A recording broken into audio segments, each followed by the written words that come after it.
Kiara, how are you guys doing? Great, how are you doing? Well, you guys are taking off, and we're such big fans. We're so excited to see that. Thank We you. first want to discuss the new music video. All Yeah. right. Tell us about it. Okay, so it's for a song called Little Do You Know. Yes. And actually we filmed it here in LA and it was over one super long night.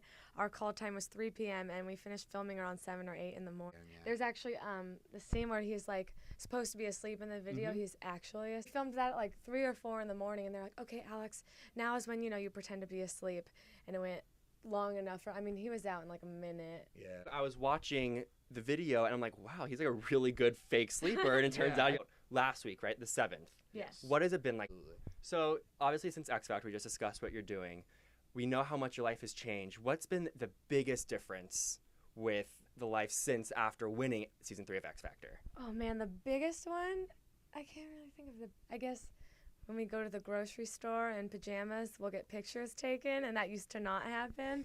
Yeah. I don't know, because when we go home with our friends and our family, they treat us the same. If anything, they kind of make fun of us more to make sure that we don't get big heads or get rude or anything. I think Gigs normally have more than, 4 or 5 people not paying attention. So now we actually have people that are really listening to us and listening to what we say. Sometimes that's kind of nerve-wracking too, because we never had to banter or entertain the audience before. Yeah. We were just background music, and now that we're the focus, we have to figure out what we have to say.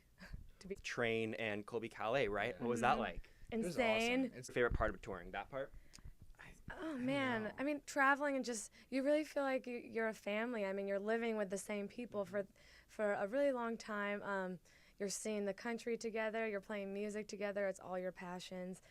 And Colby and Train and all of their teams and their crew were really welcoming, and that was exciting because we didn't know whether we'd be able to even see them or talk to them. And it was really fun. We went out with Colby and her crew.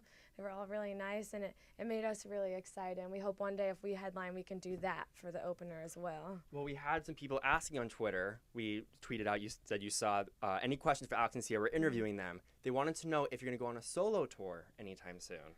So on this album, you worked with incredible people, I was reading. John Legend was one of them. I read reportedly Harry Styles was one of them. See, that kind of blew itself out of proportion.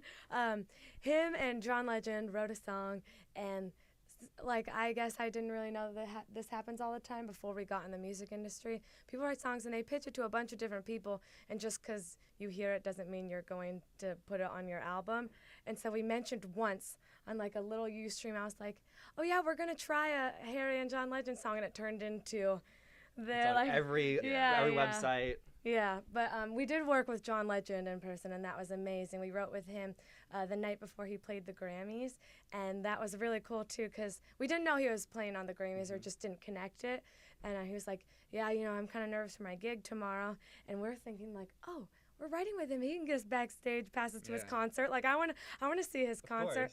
And then we slowly figured out he was talking about the Grammys, and you cannot sneak into the Grammys, so...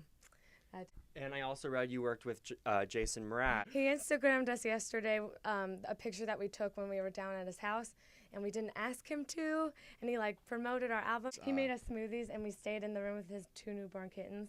At Disneyland for you guys both. Jason Mraz, Disneyland. It's toss-up, but you got to take Jason Mraz. Okay, so Simon was your mentor on XFactor. Do you guys still talk to him? How much involved was he with the album? He was kind of like the overseer. It's not like he wouldn't sit in on our writing sessions and go you should change that. Always snarky. He's a little snarky man. But yeah, we would record the demos, and we would cut versions of the songs, and we would send them over because he's super busy with XFactor UK and the baby and puppies and all of those things. So we totally understand he can't be there for everything. Probably wouldn't want him to be there for every single second anyway. Yeah. And we talk on the phone. The time difference kind of sucks. Too, you guys. Thank you all so much. Back to you guys at the desk.